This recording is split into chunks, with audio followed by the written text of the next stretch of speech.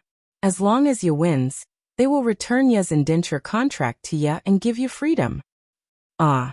Wise Xiaohua stared blankly. Yuan Ye's indenture contract is still in the duel arena's hands? Yes. Xiao Jian nodded. Almost 4 years have passed and there are still 6 years left. You must return to the duel arena. In these 4 years, I naturally wanted to guide Yuan Ye's cultivation, but I have the heart but not the strength. Yes, Yuan Ye is currently cultivating Dao techniques, and it is impossible for him to reach large success in a short period of time. Not to mention 10 years. Even 50 years is hard to say. Xiaohua looked at Yuan Ye, who seemed as if he had just woken up from a dream, and nodded. Yes, that's why I wanted to entrust you to you. Xiao Jian smiled and said. I was all alone in this world, and was able to live with you for 4 years. I have long regarded him as my nephew, and I really can't bear to see him fall into the duel arena and die in the hands of others. Yes, I understand. Xiaohua said indifferently. The duel arena's matter is nothing. I am currently injured and it's not very convenient. Master, no matter how stupid Yuan Ye was, he understood at this moment and hurriedly called out. Don't. Xiaohua waved his hand and said. I haven't said that I will take you in. Let's talk about it later. Yes, master. Yuan Ye's reply was really smooth. Although Xiaohua didn't agree to take Yuan Ye in, he was already relaxed. Xiao Jian was also overjoyed and asked tentatively, last night, about Daoist Zhao's matter? Xiaohua wasn't surprised. Tonight's matter was so big that it was impossible for Xiao Jian to not ask. He had already thought about it and said while waving his hand, it's just a medicinal pill that cultivators like us often use to replenish qi and blood. It's nothing. Last night, when you all left the mountain, this Xiao was resting here. That man kowtowed to this statue very sincerely. This Xiao looked at his sincerity, and then looked at his wife and child at the foot of the mountain. This family of 4 is really pitiful. So I casually gave him 1 pill. Of course, I can't move now and can't go down the mountain to personally diagnose her. I don't even know the effect of that medicinal pill. Fortunately, it can be said that saving a life is better than building a 7-floor pagoda. Fellow Daoist Xiao Jian's face had a strange expression, as if he wanted to ask something, but felt that it was inappropriate. He rolled his eyes and said with a smile, this saving a life is better than building a 7-floor pagoda, is a saying of Buddhism. We Daoist cultivators can't relate to it. It doesn't matter. Xiaohua said with a smile. As long as I can see this family of 4 safe and happy, I will also be satisfied. Isn't it just an ordinary medicinal pill? I can still afford to give it to you. Master Yuan Ye at the side rubbed his hands and called out without any courtesy. Do you still have this kind of medicinal pill? If you don't call me master, I will give it to you. Xiaohua said with a smile. Yes, master. Yuan Ye nodded. I won't call you master in the future.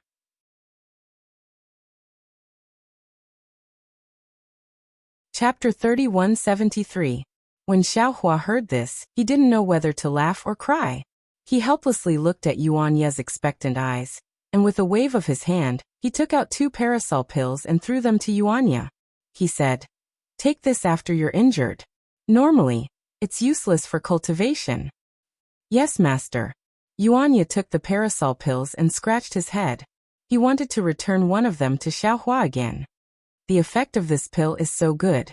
Master should keep one for yourself. I just want one. Hee. Xiaohua waved his hand and didn't take it. You keep it for yourself. If you want to give it to anyone, it's up to you. Yes, master. When Yuan Ye heard this, he carefully put the 2 parasol pills into his pocket. However, just as he put it away, he suddenly took it out again and respectfully handed one to Xiao Jian. He said, Master, you take one too. You're always injured by the bald donkey from Shaojin Temple. You can use this. Xiaohua's parasol pill was naturally for Yuan Ye to give to Xiao Jian. However, Yuan Ye didn't understand at all.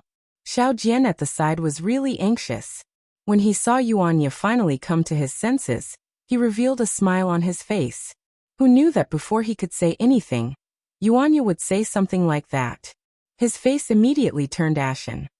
Humph, Xiao Jian unhappily took the parasol pill and carefully put it into his pocket.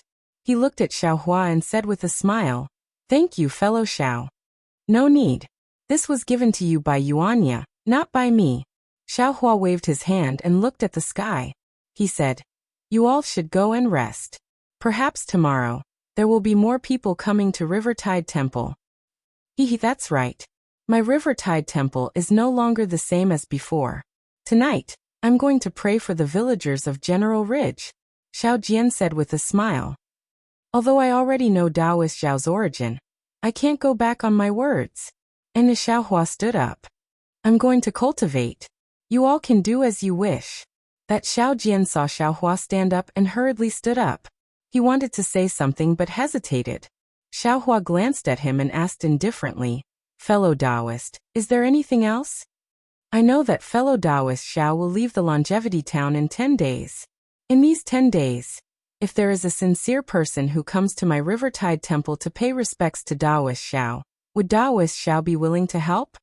Xiao Jian hurriedly asked, "The most important thing is that if fellow Taoist Xiao is willing to help, I will be able to gather enough money to renovate the statue of Taoist Xiao in the Rivertide Temple. It will also bring glory to my Taoist sect. Let's leave it to fate." Xiao Hua smiled and slowly walked out of the main hall. "I'm just an ordinary cultivator, not a Taoist who can reach the heavens. Many thanks, fellow Taoist Xiao." Xiao Jian was overjoyed and bowed in greeting.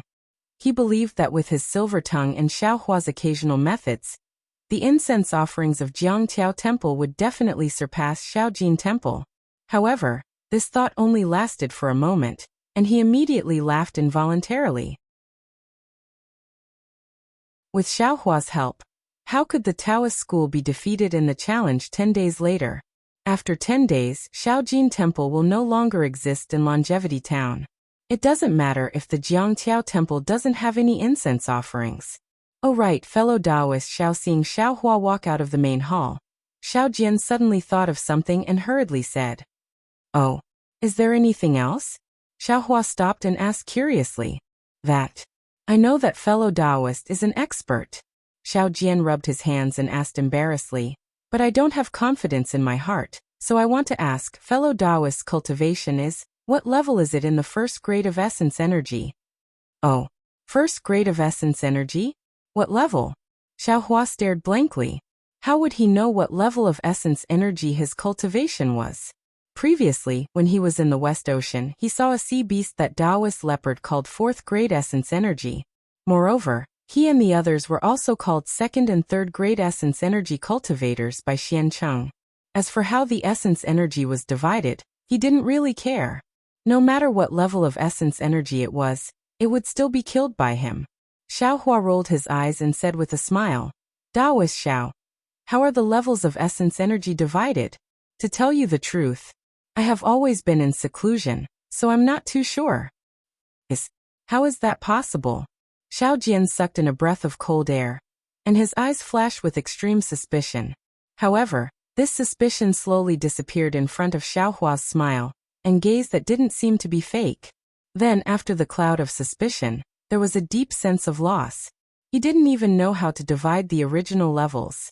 How high could the cultivation of this kind of cultivator be? Of course, Xiao Jian immediately felt relieved. If the level of the cultivator was too high, how could the other party be respectful to him? No matter what. To be able to defeat ya, even if you don't enter the level, it's fine. Xiao Jian sighed and waved his hand. Taoist Xiao, it's better if you tell me." Xiao Hua stopped instead, turned around and asked humbly, "All right, since this old man knows that I will have to rely on you in the future, then this old man will let you experience it." Xiao Jian suddenly referred to himself as this old man, and the previous apprehension and caution completely disappeared. "Please speak." Xiao Hua laughed in his heart. "Xiao Hua, I presume that you also know about the 3 continents?" Xiao Jian seemed to be somewhat teasing as he said, "If you don't even know about the 3 continents, then this old man will really suspect your origin." The 3 continents are naturally the hidden immortal continent, the Western Paradise, and the 1,000 Demons Sacred Realm. Xiao Hua also laughed. This old man naturally knows about this. Since you know about the 3 continents, then you naturally know that the hidden immortal continent is the origin of Confucian cultivators, the Western paradise is the origin of Buddhism, and the 1,000 demons sacred realm is the place where demons run rampant, right? Xiao Jian didn't know whether he was asking Xiao Hua or talking to himself. In any case, without waiting for Xiao Hua to speak, he continued. No matter if it is Confucian cultivators, Buddhism, or demons, they all have their own cultivation system, and they all have their own methods of measuring the level of cultivation. This kind of system is unknown to others, and it is also impossible to measure between each other. Therefore, in order to make a simple judgment, according to the suggestion of Confucian cultivators, the 3 continents introduced the levels of origin power. This so-called origin power level is divided into 9 levels, and within each level, it is divided into 3 levels: high, middle, and low. Confucian cultivators, Buddhism, and demons all according to their own strength. These 9 levels of origin power are divided into 27 levels. Do you understand? And this Xiao understands. Xiao Hua nodded. However, Confucian cultivators, Buddhism, and demons, what are their respective cultivation systems? How do they divide their origin power into 9 levels of origin power into 27 levels? If you ask others, you definitely won't know the answer. Xiao Jian's face was full of pride, and he said with a smile, "This old man has some knowledge, so I know a bit." Taoist priest, please speak. Let's not talk about demons. Rather than saying that they have their own cultivation system, it's better to say that they rely on their own inheritance and blindly cultivate. Moreover, they don't understand human nature, and they rarely communicate with us humans. Xiao Jian first put aside the 1,000 demons sacred realm, and Xiao Hua understood that he probably didn't know the secrets of the 1,000 demons sacred realm. Buddhism? Xiao Jian's face didn't show any shame. It's just a trivial matter. This old man also didn't ask in detail. I only know that they also have 9 levels of divine ability, similar to the 9 levels of origin power. These 2 levels are Jiashan and Juechen. Jiashan corresponds to the first level of origin power, and Juechen corresponds to the second level of origin power. Then what's after that? Xiao Hua very naturally asked. Didn't this old man already say? Buddhism and my Taoism are mortal enemies. This old man feels disgusted when seeing Baldies, so why would I ask more? Xiao Jian waved his hand and said, "Let's not talk about the disgusting Buddhism. Let this old man talk about Confucian cultivators." All right, Xiao Hua didn't know whether to laugh or cry, and could only nod. But Xiao Hua couldn't help but count with his fingers, and said with a smile, "It seems that this Confucian cultivator's realm isn't 9th level. More or less." Xiao Jian waved his hand and said, "This old man is also not a Confucian cultivator. Knowing this much is already not bad. What else do you want?" That's true. Xiao Hua smiled. He saw that Xiao Jian directly used scholar and scholar to correspond to the 9th level of origin power, and didn't use refining essence into qi, refining qi into spirit, refining spirit into emptiness, refining emptiness into emptiness, and refining emptiness into emptiness. He already knew that this method of classifying origin power was only a measure of strength, and actually didn't have much relation to the realm. And Xiao Jian also didn't know the specific cultivation realms of Confucian cultivators. Then, what about my Taoism's cultivation realms? How does it correspond to the different levels of origin power? Xiao Hua knew that Xiao Jian definitely knew the most about Taoism's cultivation realms. You also know that my Taoism's cultivation realms are more divided into foundation establishment. Enlightened Xiao Jian had just opened his mouth when Xiao Hua was greatly surprised and shouted, "What? Foundation establishment? Is the most basic realm?" "What?" Xiao Jian raised his eyebrows and said puzzledly, "In your family's cultivation technique, foundation establishment isn't the basic cultivation realm?"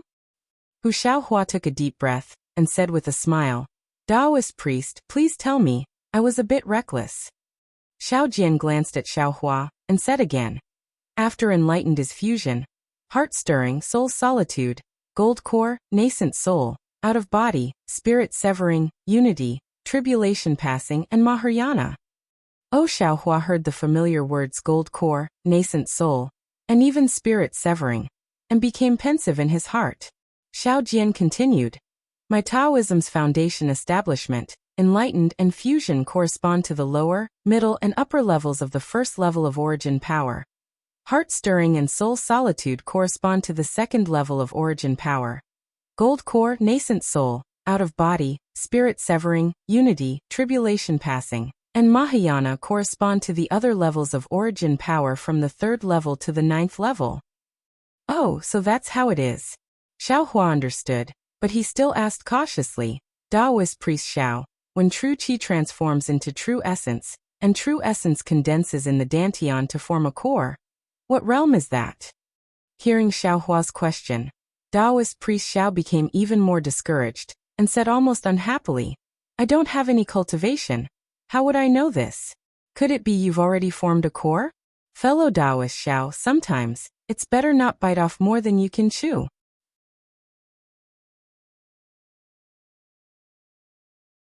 Chapter 3174.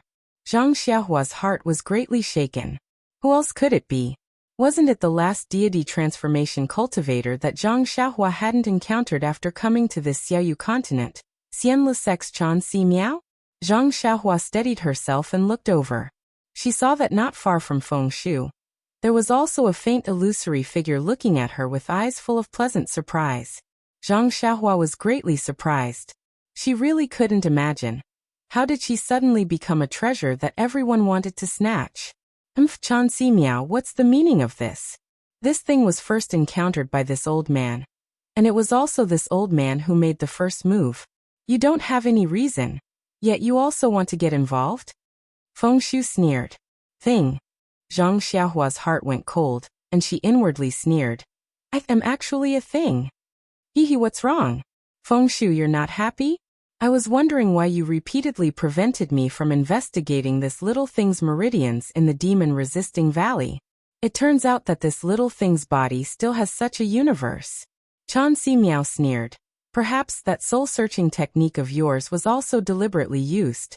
If it was an idiot qi-refining cultivator, wouldn't it be easier for you to take over his body? Feng Shu coldly snorted and didn't answer.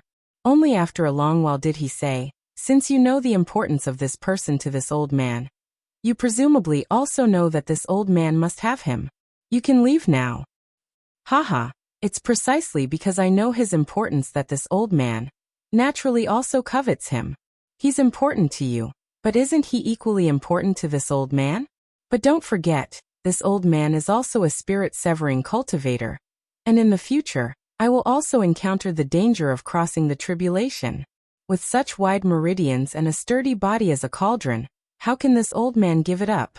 Chan Si Miao laughed and said, moreover, although his cultivation is only at the qi refining stage, the amount of true qi in his meridians is actually so exquisite, almost comparable to that of the foundation establishment stage. He must have cultivated a special mental cultivation method. Chan Si Miao, do you still want to say that the most valuable thing is that he used his middle dantian as his sea of qi, and didn't cultivate his lower dantian at all? For you and me, as long as we seize his body on one hand, it's easy to cultivate our sex martial arts in his lower dantian, without any conflicts with other martial arts. On the other hand, we can use this thing's middle dantian to cultivate others' middle dantian to cultivate another dantian, and it won't have any conflicts with other martial arts. On the other hand, we can use this thing's middle dantian's middle dantian to cultivate. Meow. Chan Si Miao said. Chan Si Miao clapped his hands and said, the most valuable thing is that this person's physical body is innately tough. Not only does he not have to worry about the thunder tribulation in the future, but he also doesn't have to endure the intense pain when he takes over the body. His original body's divine sense won't deteriorate too much. This when the two of them spoke, they didn't use telepathy, and they didn't hide it from Zhang Xiaohua. These words entered Zhang Xiaohua's ears, and Zhang Xiaohua was dumbfounded. He really couldn't imagine that he actually had so many benefits on his body. It was as if he was tailor-made for others to seize his body. Feng Shu, tell me, this is a good thing that this old man has never seen before. This old man can let go? Chan Si Miao said with a cold smile. Chan Si Miao, do you think this old man can let go? Feng Shu took a step forward and released his aura, closing in on Chan Si Miao. This old man is also a spirit-severing cultivator. Feng Shu, do you think you can do it? Chan Si Miao also raised his leg, and the two's auras collided, stirring up the surrounding heaven-earth yuan qi like a huge wave in the sea. A hurricane rose from between the two of them, howling and blowing in all directions. Zhang Xiaohua, who was standing at the side, was like Xiaohua in water, floating up and down a few times before floating into the distance. Seeing this, Feng Shu waved his hand, and the hurricane disappeared without a trace. Then, Zhang Xiaohua felt another wave of dizziness, and the entire night sky turned upside down. When Zhang Xiaohua regained his senses, he was no longer in midair. Instead, he was in a gray area. The storage ring floated quietly beside him, and there was also a bag of dirt and a strange Dharma artifact at his feet. Zhang Xiaohua recognized that Dharma artifact. It was Qiufeng's, and that bag had fallen from Qiufeng's mountain when he was killed. Looking up, Feng Shu and Chan Si Miao were still standing in midair. Feng Shu smiled and said, Chan Si Miao, you're quite brave. You actually didn't escape and followed this old man here. What's there to leave for? This old man is the same as you. We're both spirit-severing cultivators. Even if you kill this old man, my main body is still here. Even if this spirit-severing cultivator loses this spirit-severing cultivator, I will tell this matter to the Alliance Master. This old man believes that the Alliance Master will be more interested in this matter than this old man. Chan Si Miao said indifferently. Are you determined to go against this old man? Feng Shu was furious. Having a good cauldron to possess is the last method to successfully pass the minor heavenly tribulation. This old man has no reason to go against my own chance. Chan Si Miao was still indifferent. This old man believes that fellow Taoist Feng won't be willing to see a third person know about this other than me. Feng Shu's expression was uncertain. After a long while, he said gloomily, this old man naturally doesn't want to do this, but there's only one of this. If fellow Taoist Chan uses it, how am I going to use it? Fellow Taoist Chan, don't tell me you're planning to share a soul with me? This old man also just found out about such a good cauldron. Where did this idea come from? If fellow Taoist Feng has any good ideas, please tell me. Chan Si Miao said with a smile. Previously, I only had the thought of monopolizing it. Who would have thought that? You would appear out of nowhere. Feng Shu sneered and looked at Zhang Xiaohua, who was standing on the ground with an ashen face. He said also, fellow Taoist Chan, you didn't know the gravity of the situation from the start. You exposed my plans. Now, it's too late to deceive this fellow. What's the big deal? Can't we just use the soul-searching technique again? We'll just make him an idiot and leave him alive. Chan Si Miao said disapprovingly. If that's the case, do I need to lower my voice and deceive him? Feng Shu's face was filled with anger. If I use this soul-searching technique again, this guy's mind will collapse. This old man's consciousness will also perish if I go in again. Isn't this asking this old man to commit suicide? This Chan Si Miao came to a realization. He thought for a moment and bowed deeply. Fellow Taoist Feng, this matter. I was careless. Please forgive me. However, fellow Taoist, you don't have to be too concerned. I know a small mystic technique. There's no need to search his soul. I can erase this short-term memory. What could Feng Shu do? He knew that Chan Si Miao would definitely not let go. He could only wave his hand and say, forget it. Who knows if your mystic technique will work? It's not wrong to not know, but later, during the discussion, fellow Taoist Chan will have to take half a step back.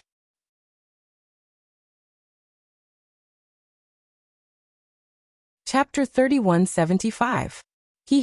Taoist priest Xiao Xiaohua laughed. A straightforward person doesn't resort to insinuations. Others may not know whether Taoist priest has cultivation or not, but how could I not know? What? You actually? Taoist priest Xiao turned pale with fright, almost jumping up. You were really sent by them? Who are they? Xiaohua laughed. Taoist priest Xiao is too suspicious. Could it be that if you weren't sent by them, they wouldn't know that you have spiritual sense? You Taoist priest Zhao's face turned ashen, but immediately after, his face showed ecstasy again. Just as he was about to speak, Xiaohua immediately waved his hand. Don't talk nonsense. You should first answer this Zhao's question. Yes. Taoist priest Xiao almost stuttered in his surprise. True essence condensing into a core is naturally the golden core realm that all Taoist disciples dream of. Other than this, what else is possible? Could it be? Taoist priest Xiao. Oh no, senior Xiao is already third grade essence force? Third grade essence force? Xiaohua laughed. This Xiao wants it, but it doesn't want this Xiao. Do you think this Xiao is third grade essence force? Xiaohua's words were naturally ambiguous, but in a normal person's impression, Xiaohua naturally admitted that he was not third grade essence force. No, not possible. Taoist priest Xiao seemed to suddenly wake up at this time. Shaking his head vigorously, trying to throw away his unrealistic delusions, Taoist priest Xiao has naturally terminated meridians. It's not possible for him to enter the foundation establishment realm, not to mention consecration and fusion. But finally, Taoist priest Xiao struggled like a drowning person grabbing onto a water plant, saying, but that bald donkey from the small gold temple is at most in the early stage of the benevolence realm. He can be considered a low first-grade essence force. If Taoist priest Xiao can enter the ranks, then you can defeat the Buddhist sect and expel that group of bald donkeys from Longevity Town. Taoist priest Xiao, are you in the ranks or not? Xiaohua smiled slightly, turning around to leave, and said indifferently, this Xiao can be considered in the ranks. Looks like if this Xiao doesn't say it, you won't be able to sleep tonight. Ha. Taoist Xiao was overjoyed. He bowed and said, since Taoist Xiao is at the lower first rank, then the challenge in 10 days will depend on you. Xiaohua flicked his sleeves and ignored Xiao Jian's bow. Xiao Jian seemed to be an unspeakably snobbish person. His attitude towards Xiaohua changed several times. Xiaohua originally had the cultivation of a Buddhist sect, so he only treated the fight between Xiaojin Temple and Jiangchao Temple as a joke. However, the arrogant words of Xiaojin Temple's monk Mingyu, who even proposed to expel Xiao Jian and Yuanya from Longevity Town, was not something Xiaohua was willing to see. Therefore, this was also one of the reasons why Xiaohua helped Xiao Jian. After all, Xiaohua was also from the Tao sect. It was impossible for him to watch Taoism be expelled from Longevity Town by the Buddhist sect. Of course, 10 days was indeed a short period of time for Xiaohua. It was impossible for him to completely clean out the earth crystal Yao milk in his meridians, dantian and flesh. However, looking at Monk Mingyu's fat body and Yuanya's ability to fight 1 against 5, there was no reason why Xiaohua couldn't sweep through Xiaojin Temple's monks. As for Longevity Academy and the people Chansher Mingyu relied on, Xiaohua didn't care about them at all. Even if he couldn't recover to his peak state, when facing some foundation establishment or even Jindan stage cultivators, Xiaohua definitely wouldn't be at a disadvantage just by relying on some yellow and fire talismans. It was exactly as Xiaohua said. He indeed had the cultivation of a 4th-rank origin energy, but right now his meridians and flesh were filled with earth crystal Yao milk. He couldn't use any divine abilities, so he really was just in the ranks. The 3 lonely and helpless Taoist cultivators of Jiangchao Temple saw the light, and were filled with hope for their future. One closed his eyes and meditated, one meditated and prayed for blessings, and one even laid down on the branch of a banyan tree, looking up at the stars in the night sky. It was unknown what he was thinking. Less than 5 li north of Longevity Town, there was a hill several li in size. Xiaojin Temple, which was a dozen times larger than Jiangchao Temple, was built on top of this hill. At this moment, inside Xiaojin Temple, the rhythmic sound of a wooden fish in the main hall was heard along with the loud and clear sound of a bell. The fat monk Mingyu, who was wearing a bright kasaya, put down the small wooden mallet in his hand. He looked at the 30-something people in the main hall with great satisfaction and said in a deep voice, "Today's evening class ends here. You all can go back and rest." "Yes, Abbot," the 30-something people replied in unison. It was very loud and resounding in the main hall, making Monk Mingyu even happier. After all the monks left, Monk Mingyu stood up. tidied up the kasaya on his body, and turned his head to look at the slightly old Shakyamuni Buddha statue in the main hall. He respectfully knelt down, kowtowed to the ground, and said in a low voice, "My Buddha, disciple Mingyu, has been in this Shaojin temple for more than 10 years. Previously, there were only 3 to 5 people in Shaojin temple, but now there are a lot of people reaching 32. My Buddha must have seen disciples' hard work in these 10 years. Of course, disciples' hard work is incomparable to my Buddha's boundless dharma. The reason why Shaojin temple is so prosperous is all because of my Buddha's mercy, and not because of disciples' hard work." Disciple is willing to take root in Longevity Town's Shaojin temple, in this corner of hidden immortal continent, to plant my Buddha's mercy deep into the hearts of mortals, to let them know in this world, there is only Buddha, only Nirvana is their best home. Only by devoutly worshipping my Buddha can they get rid of evil, can they cut off evil. Ba. After that, Monk Mingyu softly muttered for a long time, kowtowed again, and respectfully retreated from the main hall. After Monk Mingyu returned to the abbot's meditation room, he changed his kasaya into a white monk robe. Pung pung. Someone knocked on the door of the meditation room. "Who is it?" Monk Mingyu frowned, feeling somewhat displeased. "Senior brother Mingyu, it's disciple Ming Fa." A respectful voice sounded from outside the door. Ba. So it's Ming Fa. Monk Mingyu's lips curled into an inexplicable smile. He walked to the front of the door, and personally opened it. Ba, senior brother is too polite. The one standing outside the door was the monk who followed behind Monk Mingyu in the afternoon. At this moment, he had a smile on his face, and his palms were clasped together as he said respectfully, "You only need to say the word, and disciple will enter. Why do you need to personally open the door?" "Junior brother Ming Fa, for you to come so late, there must be something extremely important."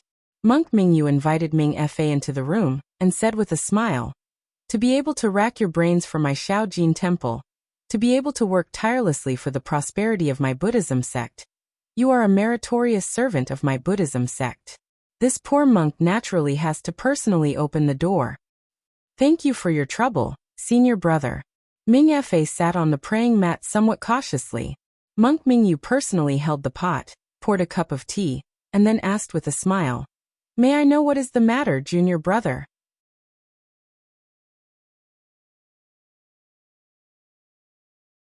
Chapter 3176. Reporting to Senior Brother. Mingfa picked up the tea, took a sip, and said, "Actually, it's nothing important. It's just that after finishing my homework, I returned to my room and thought of the challenge at the Temple of the River and Tide on the 10th day. I couldn't help but think of the situation 10 years ago when you came to the Shaojin Temple alone with a warning letter. Then I thought of the prosperity of the Shaojin Temple in the past 10 years. Now, even the Longevity Academy doesn't dare to look down on the Shaojin Temple. They took the initiative to exchange pointers with the Shaojin Temple on the day of the Immortal and Buddha ceremony. This was something I didn't even dare to think about 10 years ago. Ba, when I think of this, I can't sit still in my room. The development of the Shaojin Temple these years is all due to Senior Brother Abbott's contribution. Therefore, I came here to thank Senior Brother Abbott for the effort you put in for the Shaojin Temple." Ba, Mingfa's words obviously had a faint flattery, but in Zen Master Mingyu's ears, it was very pleasing to the ear. Zen Master Mingyu unconsciously chanted the name of Buddha and smiled. Junior Martial Brother Mingfa really knows this poor monk's heart. Just now, this poor monk was talking about the development of my Shaojin Temple in the past 10 years in front of Buddha.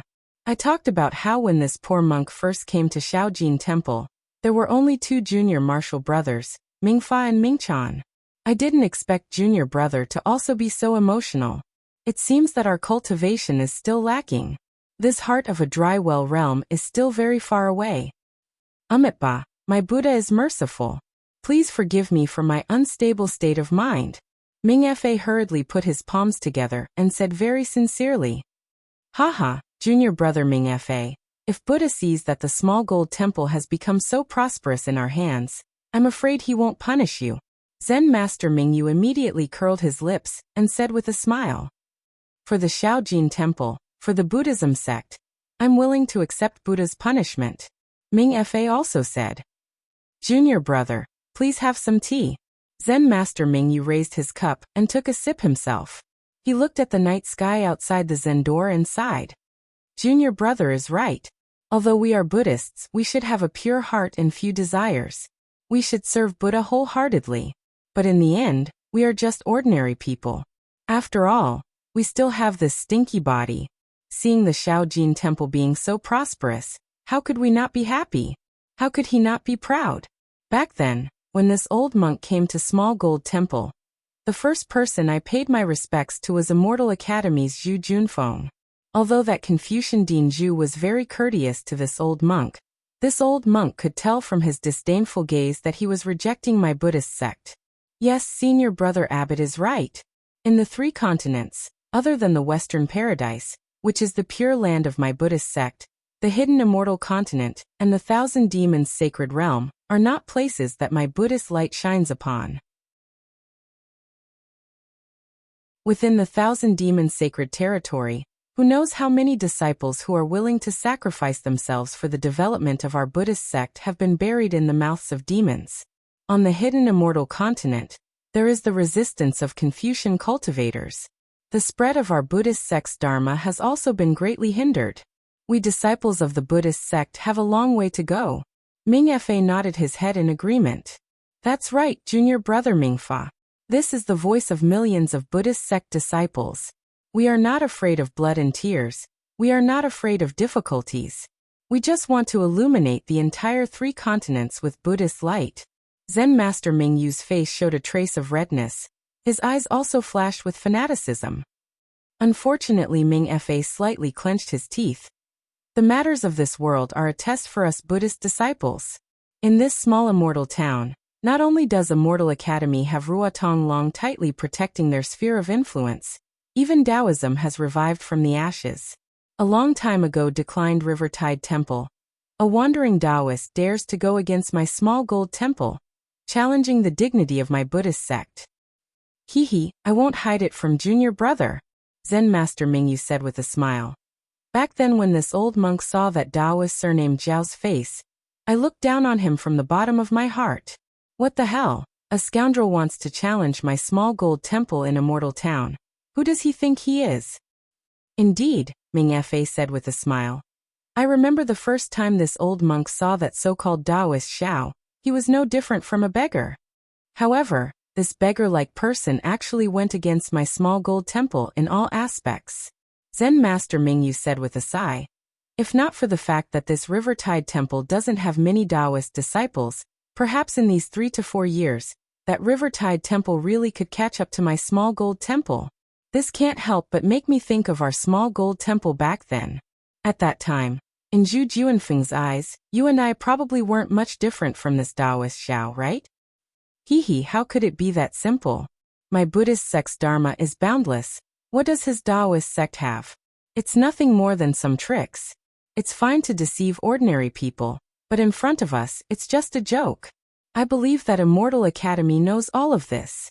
The problem is Zen Master Mingyu smiled bitterly. My Small Gold Temple is entangled with Rivertide Temple. So many years of pure reputation will turn into flowing water. Even if I can't see Rivertide Temple clearly, how will the secular people of Immortal Town view my Small Gold Temple? In the past, they compared Small Gold Temple to Immortal Academy, but now? They want to compare Small Gold Temple and Rivertide Temple on the same level. At this point, Zen Master Mingyu said with some disappointment, I originally didn't want to say this. Yesterday, Minister Lu didn't even invite my Small Gold Temple's monks, so why did Ming Fa Shidi insist on bringing a few disciples to Minister Lu's home?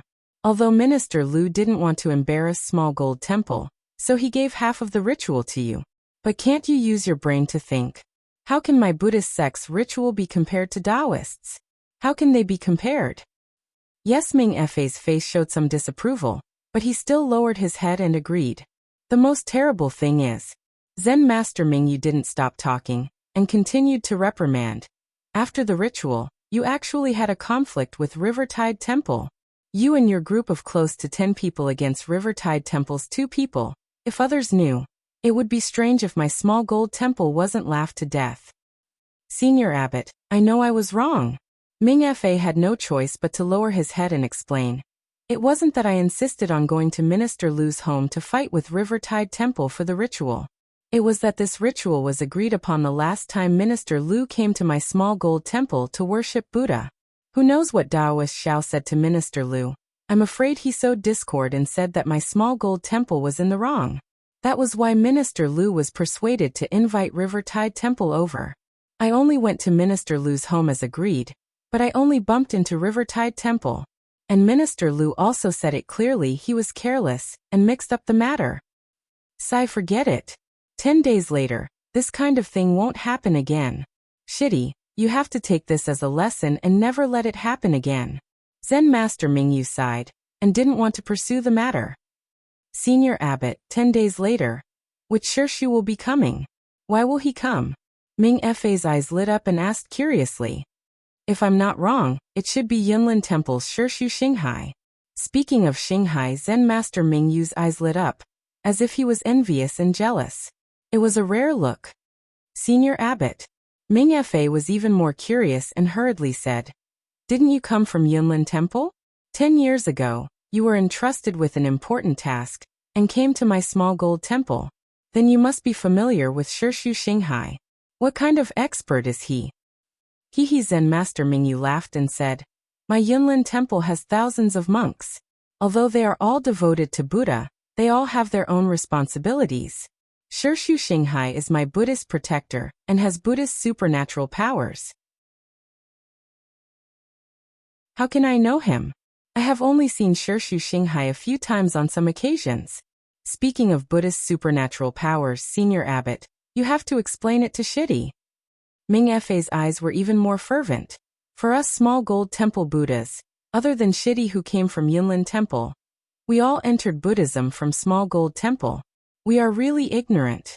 By the way, although the monks of small gold temple have practiced some martial arts in order to protect the temple, they are still far from Yuanya of Jiangchao Temple. If we all practice Buddhist supernatural powers, who would be afraid of a wandering Taoist? When Zen Master Mingyu heard this, a hint of awkwardness flashed across his face. He put his palms together and said, Junior brother Ming Fa, fighting and killing should be the responsibility of the Buddhist guardians. We only need to spread the Buddhist Dharma and teach the ordinary people to be good. Senior brother. Ming Fa smiled bitterly. The problem is that our small gold temple doesn't have a protector. If we had one, would we still be afraid of Yuanya of Jiangchao Temple? Even if there was that old Taoist and that young Taoist who just appeared today, I don't think we need to be afraid. Speaking of this, Ming Fa said with some hatred, I think that Taoist Xiao wants to get back last night's embarrassment, so he challenged our small gold temple in public. He thinks that we can't deal with Yuanyu alone. He wants to laugh at our small gold temple. He really didn't expect that Senior Brother Abbot would take advantage of the situation to propose a competition in 10 days. He even proposed that whoever loses would leave Longevity Town, forcing him to a dead end. He lifted a rock and smashed it on his own foot. How can we compare to Martial Uncle Xinghai's cultivation? Ba. Zen Master Mingyu chanted. I was also stunned by Taoist Zhao's anger this afternoon and lost my cool. That's why I proposed that bet. Actually, now that I think about it, Taoist Xiao came later. His existence doesn't matter at all. Whether he is here or not, Jiangchao Temple is still a broken Taoist temple. On the contrary, our small gold temple is in a disadvantageous position. If Martial Uncle Xinghai didn't come, and it was someone else, there might really be a problem. Then what should we do? Ming Fa was also shocked and said anxiously. Zen Master Mingyu smiled. Of course, then again, even if Martial Uncle Xinghai didn't come, Yunlin Temple will send a Martial Uncle of the Transcendence Realm.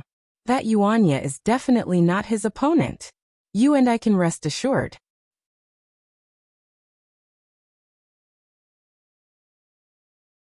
Chapter 3177. Chan Si Miao smiled apologetically and said, that's easy. If it's not something important, why can't I take a step back? Zhang Xiaohua saw that the two of them didn't avoid her, and only treated her as an object. She also knew that her life wasn't in danger. Zhang Xiaohua sat on the ground and stared straight at Qiufeng's magic tool. She didn't know what he was thinking. After a while, Feng Shu said, "How about this, fellow Daoist Chan?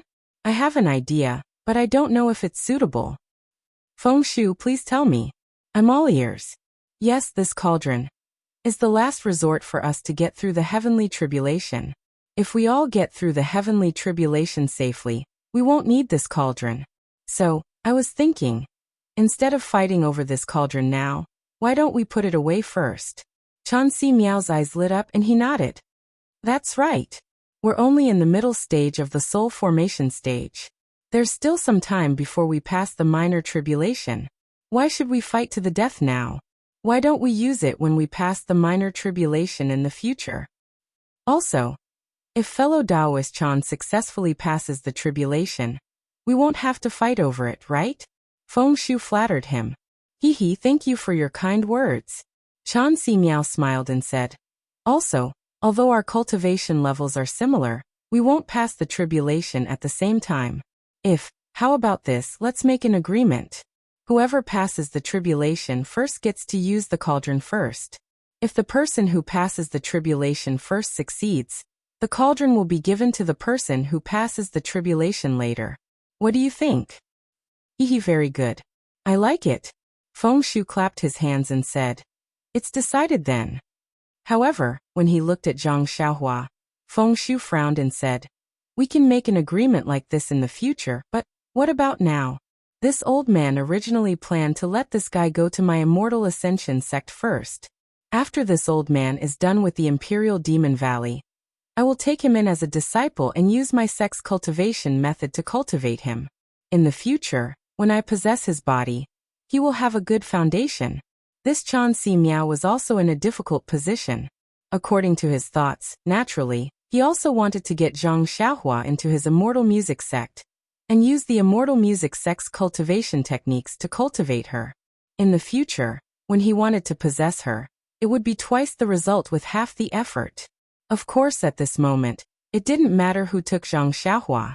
Zhang Xiaohua was doomed, but how could they let the other party take her? "Why don't we find another sect and let him stay there?" Feng Shu suggested. Don't Chan Si Miao shook his head like a rattledrum.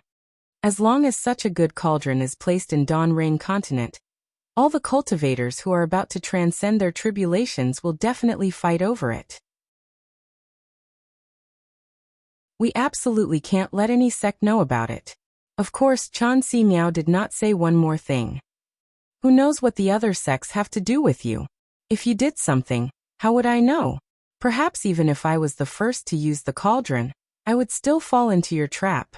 At this point, this train of thought had no meaning to continue discussing it. The two of them did not trust each other, so how could they be at ease with other sects?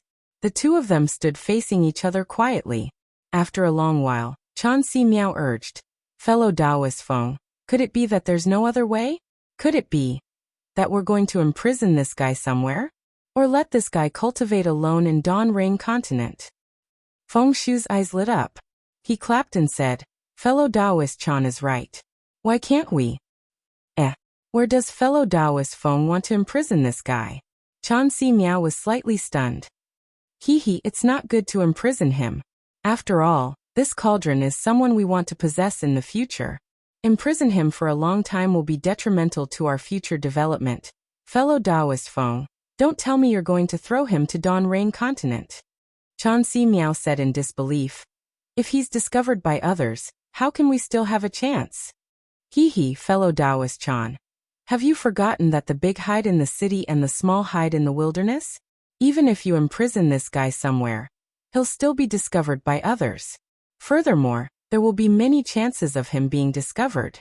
Why don't you just let him cultivate in Dawn Rain Continent? There are countless cultivators in Dawn Rain Continent. Who would recognize such a lowly cultivator? Furthermore, if the two of us join hands to restrict this guy's middle dantian, who else would be able to discover it other than cultivators above the void refinement realm? How could such an insignificant cultivator be discovered by a cultivator with a higher cultivation base than us? Even if this guy's aptitude is very good, But there's no need to wait until then. You and I can transcend the minor heavenly tribulation, right? Haha, fellow Taoist Feng is indeed wise. Chan Si Miao clapped again. However, he immediately felt bewildered. If this guy doesn't have our guidance, and only starts from Qi refinement realm, I'm afraid his lifespan won't be enough. Feng Shu smiled bitterly. Could it be that fellow Taoist Chan has a better idea? If fellow Taoist Chan is still worried, why don't you let me bring him back to the immortal sect? Of course, Chan Si Miao shook his head. Then Feng Shu whispered a few words to Chan Si Miao. Chan Si Miao was shocked at first. He turned to look at Zhang Xiaohua and nodded slightly. If fellow Taoist Feng thinks so, then I can only agree. Then Feng Shu said again, since that's the case, the two of us will swear a heart oath. From today onwards, the two of us will never reveal this matter to anyone, including our own disciples. Furthermore, no disciple of the Immortal Ascension sect or the Immortal Music sect can give this guy any guidance. Wherever this guy goes, where he lives, whether he cultivates or not, it has nothing to do with us. Yes, that means that before we transcend the minor heavenly tribulation, we are absolutely forbidden to have any contact with this guy. Only when one of us transcends the heavenly tribulation can we appear together to capture this guy. Yes, if you and I want to do anything to this guy, we must discuss it with the other party. Only when both of us agree and both of us are present at the same time can we do anything. Also, if this guy is discovered by others, we must take action at the same time to cover up this matter. No matter what method we use, we must kill that guy. But what if it's an old ghost who's transcending the heavenly tribulation? Haha, then forget it. Let's preserve our lives first. Also, what if there's any change in this guy? This is not possible, right? It's better to be safe than sorry. Fellow Taoist, let's make this clear first. Alright, if there's any change, we can investigate it. However, if one of us goes, we must inform the other. Neither of us can go looking for this bastard alone. I'll say the same thing again. This matter must not be known by others. Alright, we'll do as fellow Taoist Feng says. Seeing that the two of them were almost done discussing, Chan Si Miao thought for a moment and nodded his head in agreement. Then the two of them dripped a drop of blood and mixed it together. In front of this drop of blood, they made a heart oath and pointed at the drop of blood. The drop of blood split into two and turned into two strange runes that flew to their foreheads and disappeared. Fellow Taoist Chan, it's time for you to use your secret technique. Seeing that they had made a heart oath, Feng Shu pointed at Zhang Xiaohua and said indifferently, the memories of the past few days shouldn't be left behind. Well said. Chan Si Miao stretched out his hand and 10,000 broken fireflies flew out. Zhang Xiaohua flew into the air with the broken fireflies. In the hands of a soul formation cultivator, Zhang Xiaohua was like an ant. He had no power to fight back. The moment the broken fireflies fell on him, Zhang Xiaohua suddenly felt a kind of sadness. The sadness of being a fish on a chopping block, the sadness of being an ant. This sadness didn't decrease even as his consciousness gradually blurred. Seeing Zhang Xiaohua's ashen expression, Feng Shu wasn't surprised. He looked around and waved his hand. The storage ring flew into his hand and disappeared. The bag and strange-shaped magic tools on the ground also disappeared. Even Zhang Xiaohua's clothes were taken by Feng Shu. Then Feng Shu said to Zhang Xiaohua, Hee little guy, I wanted you to raise him like a pig, but now I have no choice but to raise him like a sheep. Your fate was already decided when you saw us. Of course, it's not like you don't have any chances now. First, you can pray to the heavens and ask the heavens to reduce the heavenly lightning when fellow Taoist Chan and I transcend the tribulation, so that we can safely transcend it. Fellow Taoist Chan and I promise you that as long as we transcend the lightning tribulation, we will immediately release you. Second, you can also cultivate diligently. As long as you transcend the tribulation before us, don't worry. We don't have to do anything. The small heavenly tribulation from the soul formation will definitely destroy this restriction. Zhang Xiaohua only listened in a daze. His eyes were straight, as if there was no spirit in them. Or you can do what you did just now. You don't want your life and self-destruct. Turn around and reincarnate. Feng Shu ignored his reaction and continued. However, this old man has to remind you that if you disintegrate, the restriction that Chan Si Miao and I placed in your dantian will immediately alert us, and we will immediately rush over. Before your corpse turns cold, we will do something else to ensure that we can use it when we go through the tribulation. Of course, this is under the condition that you know who you are and remember what happened today. Feng Shu seemed to still be saying something, but Zhang Xiaohua's consciousness was already blurred. It was as if he had fallen into a gray space.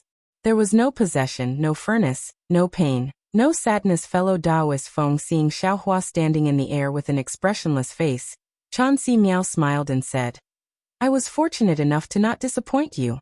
Now that it's time to seal it, I wonder if fellow Taoist will make a move first? Or will I make a move first? Hee, you and I will make a move at the same time. Feng Shu smiled faintly.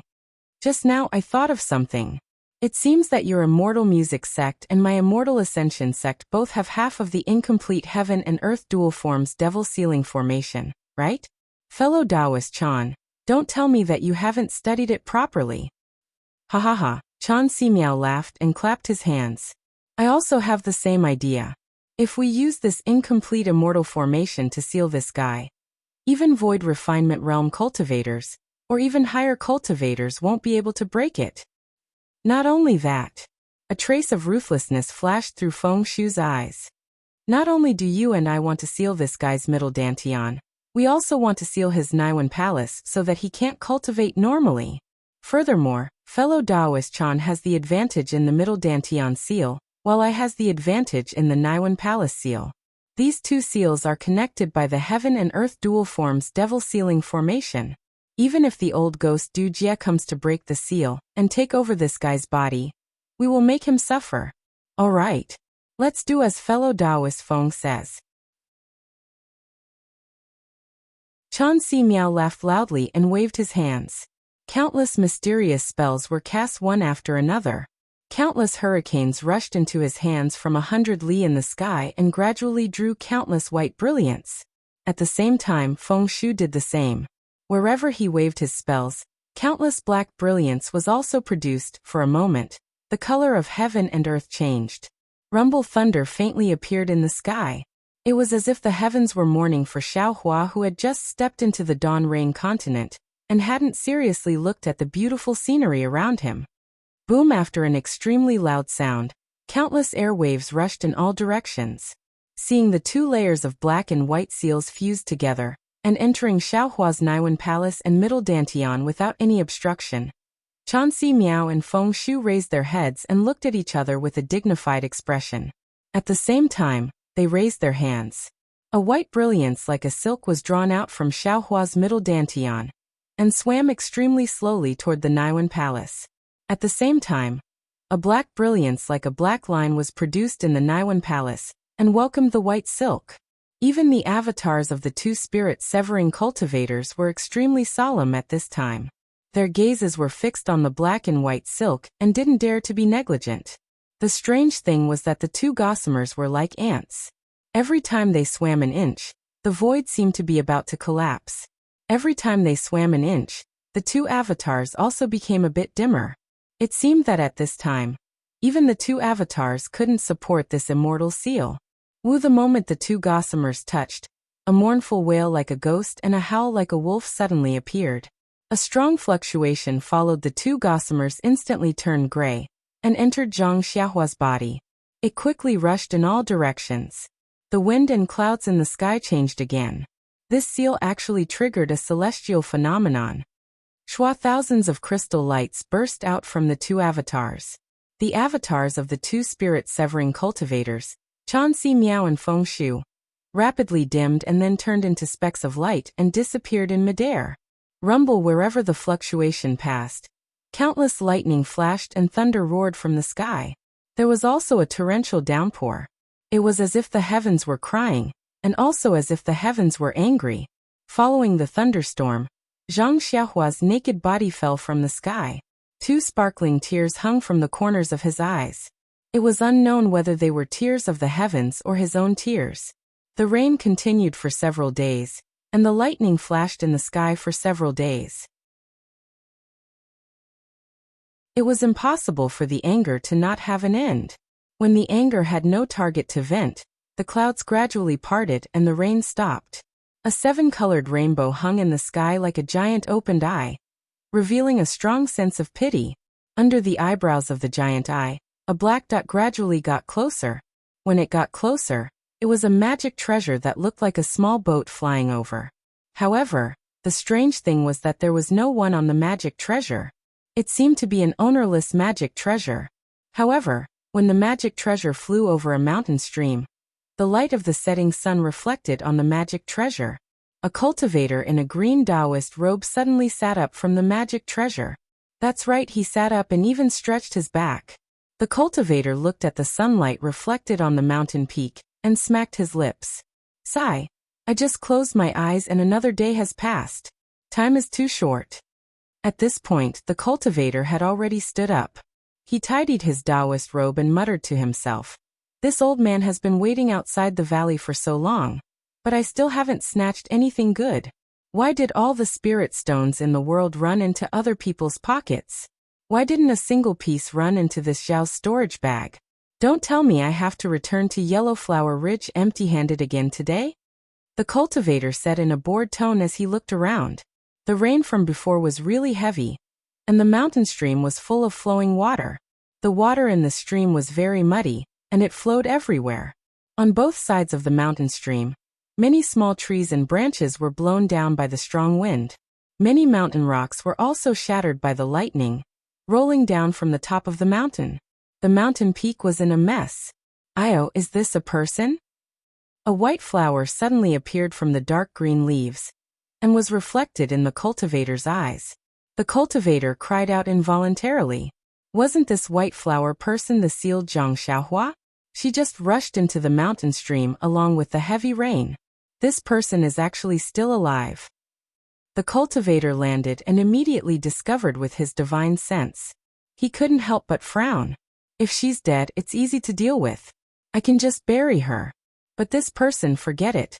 Let's bring her back to Yellowflower Ridge first. After waking her up, we'll send her down the mountain. Immediately, the cultivator took out a Taoist robe from his storage bag and casually draped it over Zhang Xiaohua's body. He carried her onto the flying boat. The flying boat rushed into the sky and quickly left. Zhang Xiaohua's story in Dawn Rain Continent was spread out along with the flying boat. That you're tuning in to the Li Mei's Wuxia Whispers YouTube channel. We're so grateful for your support, and don't forget to subscribe to join us on this incredible journey through captivating stories. Your generosity through donations truly makes a world of difference, as it's the primary source of revenue that allows me to expand and enhance this channel for you. Thank you from the bottom of my heart for being a part of this adventure.